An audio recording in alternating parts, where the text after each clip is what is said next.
It started with a normal sound, the kind you don't even notice at first, the vibration of a phone on a wooden table at 2:13 a.m. I remember the exact time because I checked twice, once when it buzzed, once when I realized I was fully awake and my room was completely silent. No fan noise, no street sound, just that vibration dying out. The message was from an unknown number, and it said, "You left the back door open." I didn't reply because I live alone and my back door opens into a fenced yard that hasn't been used in years. I told myself it was a wrong number, spam, prank, anything that didn't require me to get out of bed. 30 seconds later, another message came. "I can see the kitchen light from here." That's when my chest tightened because the kitchen light was on. I had left it on after washing a cup. I sat up slowly and stared at the dark doorway of my bedroom, listening, waiting for any sound that would prove I wasn't imagining things. But the house stayed quiet in that unnatural way that feels heavy, like it's holding its breath. I typed back, "Who is this?" my fingers shaking more from confusion than fear. The reply came instantly, "You don't recognize your own number." I checked the contact details and my stomach dropped. The number matched mine exactly, same digits, same country code, even the same spacing. I restarted my phone, told myself glitches happen, technology messes up, except when the phone turned back on, there was a missed call from myself, timestamped 3 minutes into the future. I walked to the kitchen then, slowly, each step feeling louder than it should. The light was still on, the back door was closed, locked like always, the yard outside empty, but my reflection in the window looked wrong, not distorted, not blurry, just delayed, like it was deciding whether to copy me or not. My phone buzzed again. "Don't stand there too long. He notices when you do." I didn't ask who he was because something about the message felt like a warning rather than a threat. I checked my call log and saw something I still can't explain, outgoing calls I don't remember making, all placed between 1:50 and 2:10 a.m., all to one number saved without a name. When I tapped it, my phone froze for a second, then showed my own contact card, my photo, my email, everything. Except the photo was taken from inside my house, from the hallway angle, showing me asleep on my bed. That's when I heard it, a soft sound from the hallway, not footsteps, more like someone adjusting their weight, the kind of noise you make when you're trying not to be heard. My phone buzzed one last time. "If you hear breathing, don't turn around.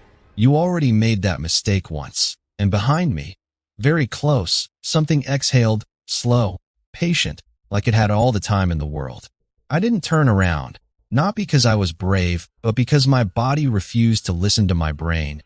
Every muscle locked in place as that breathing stayed right behind my ear, warm, controlled, almost curious, like whoever it belonged to was studying how I would react. My phone vibrated again in my hand, even though I never felt it move. "Good.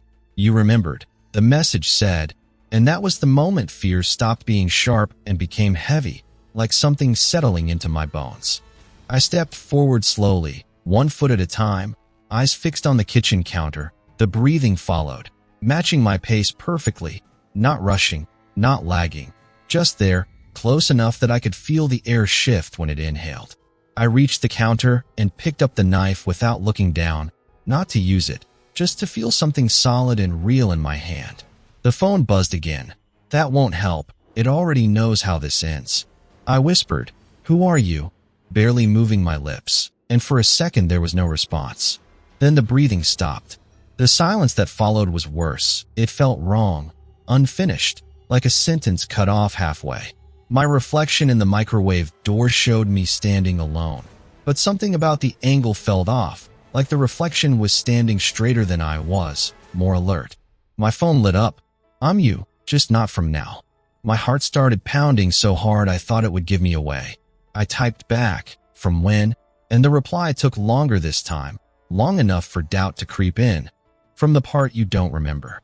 I backed into the living room and sat on the couch, knees weak, trying to breathe quietly. The house felt different now, smaller somehow, like the walls had shifted inward.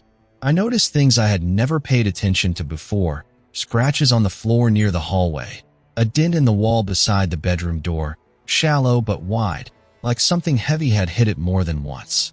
My phone vibrated again. "You woke up after that. convinced you had a nightmare. Flashes of something stirred in my head, vague images, police lights outside my house, a neighbor asking if I was okay, a headache that lasted weeks. I asked the question I was afraid of, what happened that night? The dots appeared, disappeared, appeared again. You survived, I didn't. My throat tightened. How? I typed, and the response felt colder. You listened, I didn't. The hallway light flicked on by itself, thin, steady and calm, illuminating the scratches on the floor leading toward my bedroom. My phone buzzed one more time.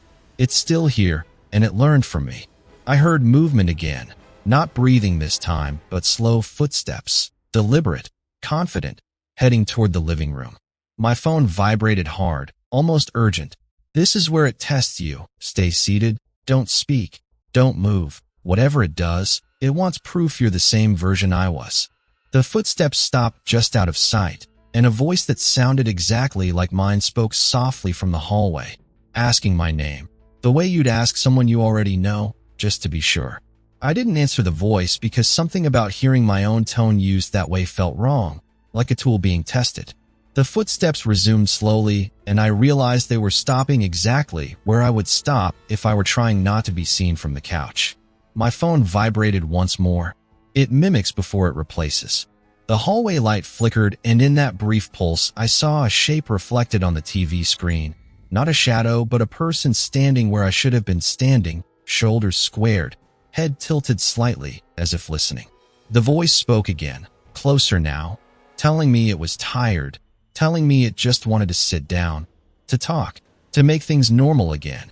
And for a second I almost believed it because it sounded reasonable, human, familiar, the way you sound when you're trying not to scare someone you care about. My phone buzzed hard. That's how it got me. I tried to explain myself to it. My fingers dug into the couch cushion, nails biting fabric, forcing my body to stay still. The footsteps moved into the living room and stopped directly in front of me. I kept my eyes low, staring at the carpet, noticing stains I had never cleaned. The voice sighed, disappointed, then asked a question only I should know, about something small and meaningless from my childhood, something I had never told anyone. My heart skipped because it answered itself perfectly. The phone vibrated again, slower this time. It remembers what you forget, that's the trait. I felt something brush my knee. Light. Testing. The urge to react was overwhelming, but I stayed frozen, counting breaths. The air grew colder, and I realized the house felt empty in a way it never had before, like something had been removed to make space. The voice leaned closer and whispered, "You already let me in once," and memory hit me fully then. Not flashes, but clarity. Waking up weeks ago on my bedroom floor, paramedics asking my name, blood on the wall from a head wound I couldn't explain, being told I fell, that I panicked, that nothing else was found. My phone vibrated one final time. "This is where I leave you. If you make it past tonight, it won't try again. It doesn't like unpredictability." The presence in front of me straightened, annoyed now, less patient, and said my name one last time, sharper, demanding. I closed my eyes and did the only thing I hadn't done yet. I laughed. Not loud, not confident, just a short, broken sound, the kind you make when something stops making sense. The room went still, the cold pressure lifted. When I opened my eyes, the living room was empty, no footsteps, no voice, just my phone dark in my hand. The call log clean, no messages, no proof. Morning came quietly, sunlight filling the house like nothing had ever been wrong. But I noticed something small that confirmed it all. My reflection in the bathroom mirror didn't lag anymore. It copied me perfectly, instantly, like it was relieved. I moved out 2 days later. Sometimes at night my phone vibrates without lighting up, and I don't check it, because whatever learned from me already knows. And I'm not interested in teaching it anything else.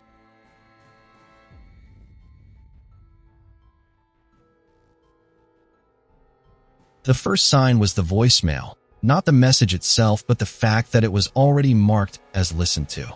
I remember standing in the parking lot after my night shift, phone in hand, cold air cutting through my jacket, staring at the screen because the voicemail timestamp said it was left at 3:04 a.m., a time when my phone was with me, powered on, silent, and untouched. I played it anyway, expecting static or silence, but what I heard made my stomach sink.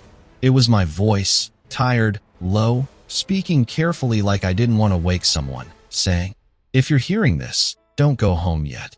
There was a pause, a long one, then the sound of a door closing softly. The voicemail ended there, no background noise, no explanation, just that warning. I checked the call details. It came from my own number, routed through my carrier like any normal call, nothing spoofed, nothing flagged. I laughed it off at first because that's what you do when something doesn't make sense. You make it smaller, harmless. I told myself I must have recorded it by accident. Sleep deprivation does strange things, except I live alone and hadn't spoken out loud all night. The parking lot lights flickered once as I got into my car, and I noticed something odd. My car door was unlocked. I never leave it unlocked. Not here, not ever. On the drive home, I kept replaying the voicemail, listening for clues I didn't want to find, the way my voice hesitated before speaking, like it was choosing words carefully, the way it sounded strained, not scared exactly, more resigned. My phone buzzed when I was halfway there. A text message preview popped up without lighting the screen. "You're early." I nearly swerved, pulled over instead, hands shaking. The first sign was the voicemail, not the message itself, but the fact that it was already marked as listened to. I remember standing in the parking lot after my night shift, phone in hand, cold air cutting through my jacket, staring at the screen because the voicemail timestamp said it was left at 3:04 a.m., a time when my phone was with me, powered on, silent, and untouched. I played it anyway, expecting static or silence, but what I heard made my stomach sink. It was my voice, tired, low, speaking carefully like I didn't want to wake someone, saying, "If you're hearing this, don't go home yet." There was a pause, a long one, then the sound of a door closing softly. The voicemail ended there, no background noise, no explanation, just that warning. I checked the call details. It came from my own number, routed through my carrier like any normal call, nothing spoofed, nothing flagged. I laughed it off at first because that's what you do when something doesn't make sense. You make it smaller, harmless. I told myself I must have recorded it by accident. Sleep deprivation does strange things, except I live alone and hadn't spoken out loud all night. The parking lot lights flickered once as I got into my car, and I noticed something odd. My car door was unlocked. I never leave it unlocked. Not here, not ever. On the drive home, I kept replaying the voicemail, listening for clues I didn't want to find, the way my voice hesitated before speaking, like it was choosing words carefully, the way it sounded strained, not scared exactly, more resigned. My phone buzzed when I was halfway there. A text message preview popped up without lighting the screen. "You're early." I nearly swerved, pulled over instead, hands shaking. The message was gone when I unlocked the phone. No notification, no record. When I reached my street, I didn't park right away. My house looked normal from the outside. Dark, quiet, the porch light off like always. But something felt wrong in that familiar way you only notice when it changes. The front door was closed, but the blinds in my living room were angled differently. Not open, just slightly disturbed, like someone had looked out and forgotten to fix them. My phone buzzed again, this time a voicemail notification, same number, same timestamp style. I didn't play it. Not yet. Instead, I checked my sent messages, my call history, anything that could ground me in reality. That's when I saw it. A call placed from my phone to voicemail, duration 32 seconds, placed at 3:03 a.m., 1 minute before the first message. I felt cold then, not scared, cold, because I was at work at that time, on camera, badge scanned, surrounded by people. The second voicemail played on its own. My voice again, closer this time, whispering, "It knows where you park," followed by the sound of slow breathing, not rushed, not panicked, just patient, waiting, as if whoever was recording had plenty of time and no intention of leaving. I stayed in the car longer than I meant to, engine off, hands resting on the steering wheel like if I let go something would happen immediately. The street was empty, but it didn't feel abandoned, more like paused. My phone sat face down on the passenger seat, and I could feel it there without looking, like an eye watching me blink. When it finally vibrated, I didn't jump. I just closed my eyes for a second and waited for it to stop. It didn't. The voicemail notification stayed. No preview this time. Just the number, my number. I lifted the phone slowly and listened. My own breathing filled the speaker at first, uneven, close to the mic. Then my voice whispered, "You stayed last time too." That sentence unlocked something in my head. A dull pressure behind my eyes. The memory of sitting in this same car weeks ago. Same street. Same hesitation. Convinced I was being paranoid. Convinced going inside would end the anxiety. I looked at the house again and noticed the porch light was on now, warm and steady. I was certain it had been off minutes earlier. My phone buzzed with a text this time.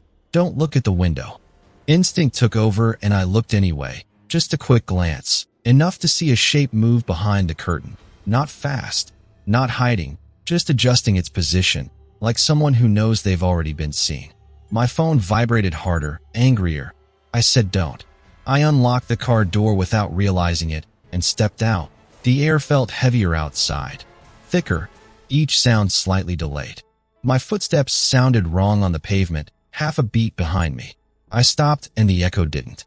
My chest tightened. The porch light flickered once as if acknowledging me. I asked out loud, "What do you want?" and immediately regretted it. The phone buzzed. "You already gave it what it wants, access."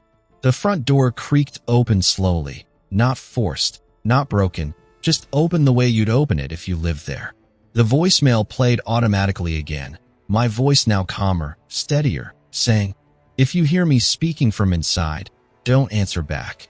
I stood frozen at the edge of the driveway, torn between instinct and logic. The house smelled wrong, not rotten, just unfamiliar, like a place that had been lived in by someone else wearing your clothes. My phone buzzed once more. It learns faster when you hesitate. A light turned on in the hallway, casting a long shadow across the floor, and in that shadow I saw a movement that didn't match the body creating it. Something stepped into the doorway, not fully, just enough for me to see the outline.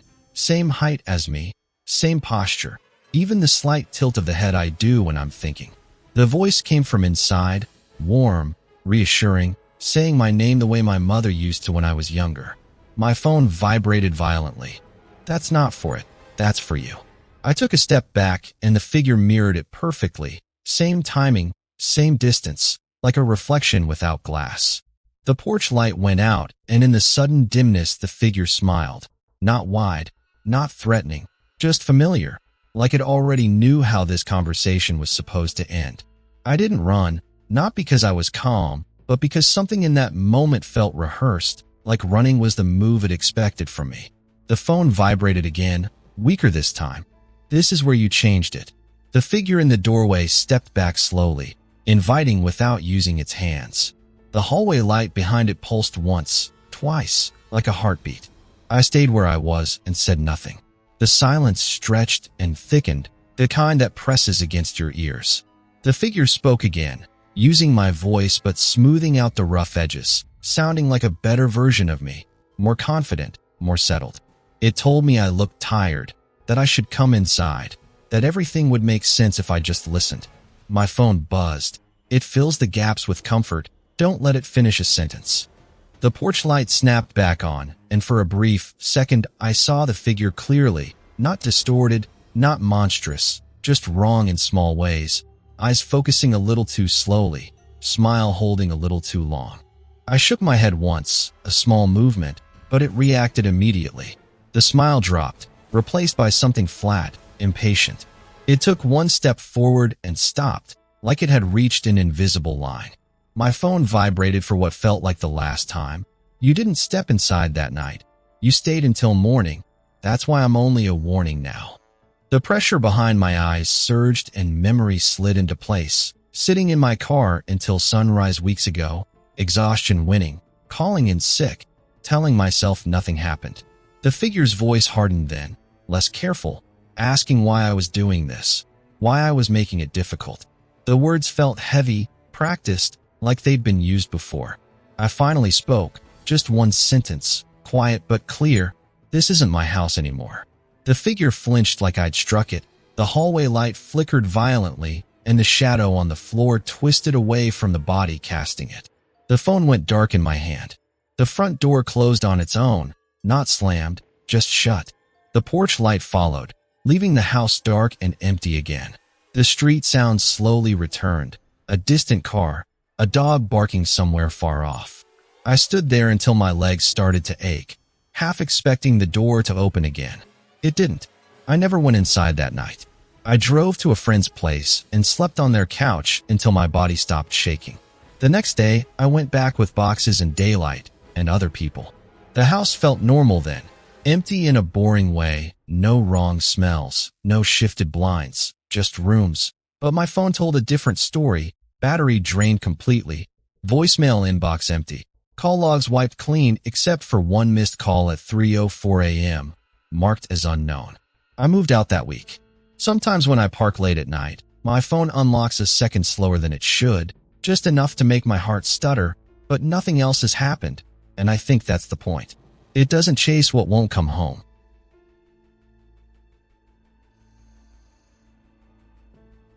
The first thing I noticed was that my access card stopped working after midnight. Not fully stopped, just delayed. I would swipe it and nothing would happen for 2 or 3 seconds. Then the green light would come on like it had reconsidered. I work night security at a corporate office building, 12 floors, mostly empty after 10 p.m., cameras everywhere, logs for everything. The kind of place where nothing strange is supposed to happen because everything is recorded. At 12:47 a.m., I got an alert on my monitor, camera 6 hallway movement. I pulled it up expecting a cleaning crew member or a stray reflection, but the hallway was empty. Lights on, carpet still, no shadow, no flicker.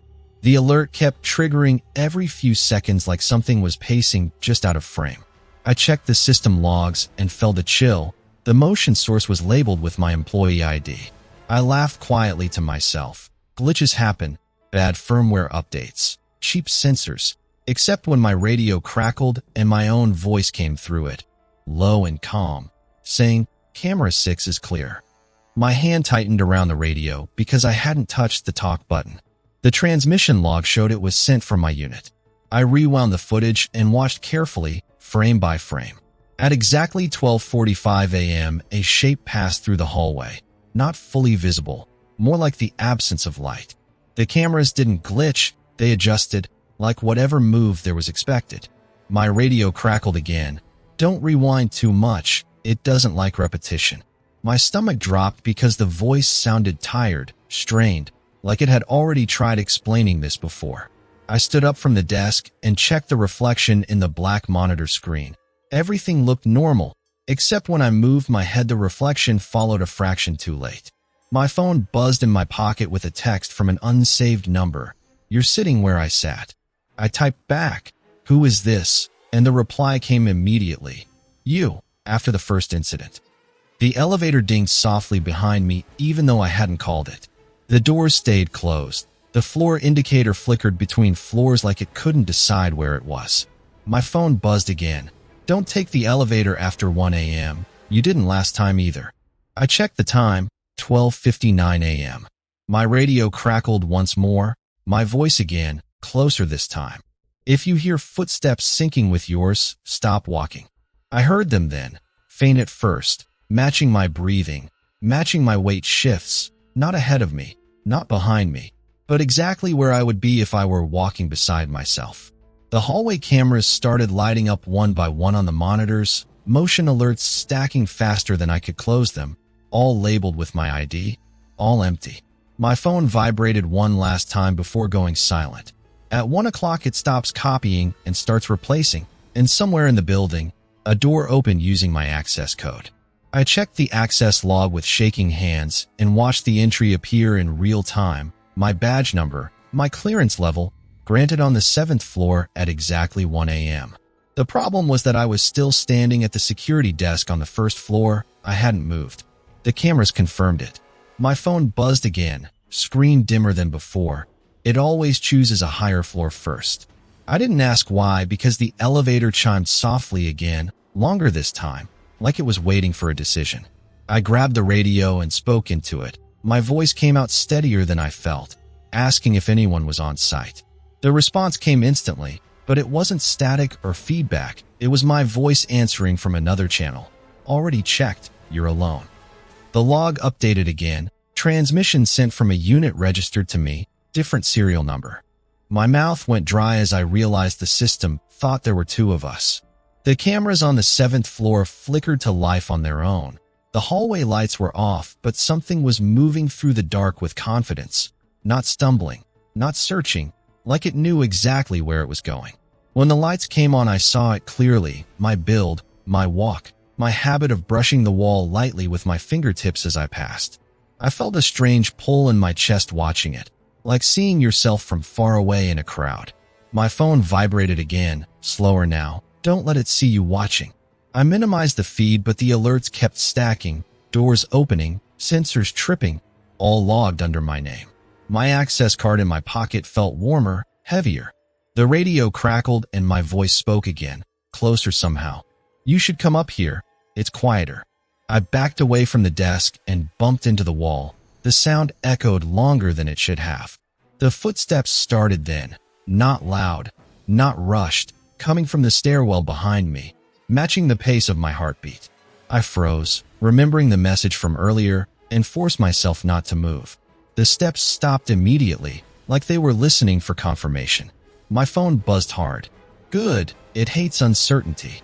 I watched the 7th floor feed again and saw the figure stop in front of a camera, look directly into it, and smile slightly, not threatening, just familiar. The radio came alive with my voice one last time. You always forget this part, and suddenly memory rushed back. A report I never remembered filing. A night months ago when I quit early, complained of exhaustion, said I felt watched. The supervisor note attached. Employee cleared for duty after rest. The stairwell door behind me creaked open slowly. I didn't turn. My phone vibrated one final time before the screen went black. This is where you decide which log stays true. The footsteps shifted, closer now, and the security desk monitors all went dark at once, plunging the room into silence broken only by breathing that wasn't quite in sync with mine. I stood still and focused on my breathing, slowing it down until it felt almost unnatural. The footsteps behind me hesitated, then adjusted, trying to match the new rhythm, failing by just enough to expose the difference. The stairwell door creaked a little wider, and I could sense the shape there without seeing it, like pressure against the air. My phone was dead now. No light, no vibration, but I remembered the message anyway. Which log stays true? I stepped forward suddenly, fast and loud, slamming my palm onto the security desk. The sound echoed through the empty lobby and the footsteps stumbled, just for a moment, enough to tell me it wasn't prepared for improvisation. I leaned into the desk camera and spoke clearly, reporting an intruder, using protocol, timestamps, keywords, everything the system listens for. The monitors flickered back on, not all of them, just enough. The logs started populating fast, my ID attached to everything I said. Behind me, the breathing sharpened, annoyed now. The radio crackled violently as my voice tried to cut in, overlap, correct me, but the system lagged, choking on two identical sources. I kept talking, narrating movement, location, actions that weren't happening, feeding the system a version it could believe. The 7th floor feed glitched and froze on a single frame. The figure mid-step, face half-turned, expression caught between focus and frustration. The footsteps rushed forward then, no longer careful, no longer matching. I felt a brush of air pass my shoulder and resisted the urge to turn. Instead, I dropped my access card into the desk drawer and slammed it shut, metal on metal, final. The radio screamed once and went dead. Every door alert on the system reset at once, green lights replacing red. Silence fell hard. When I finally turned around, the lobby was empty, the stairwell door closed, the air normal again, my heartbeat painfully loud in my ears. The monitors stabilized, showing empty hallways, clean logs, one user, one ID, mine. I checked the access history and saw only what should have been there, no duplicate entries, no unexplained movements. I didn't finish my shift. I filed a resignation that morning, citing stress, system inconsistencies, nothing dramatic. The company accepted it quickly, almost eagerly, like they'd seen it before. On my way out, I glanced at the security desk one last time and noticed something small, The reflection in the dark monitor glass copied me perfectly. No delay, no hesitation. Weeks later, I received a system-generated email confirming my access had been fully revoked. The timestamp read 1 a.m. I still think about what would have happened if I'd followed it upstairs, if I'd tried to confront it instead of confusing the system, because that building is still standing, still staffed at night, and someone is still swiping a card that takes just a second too long to turn green.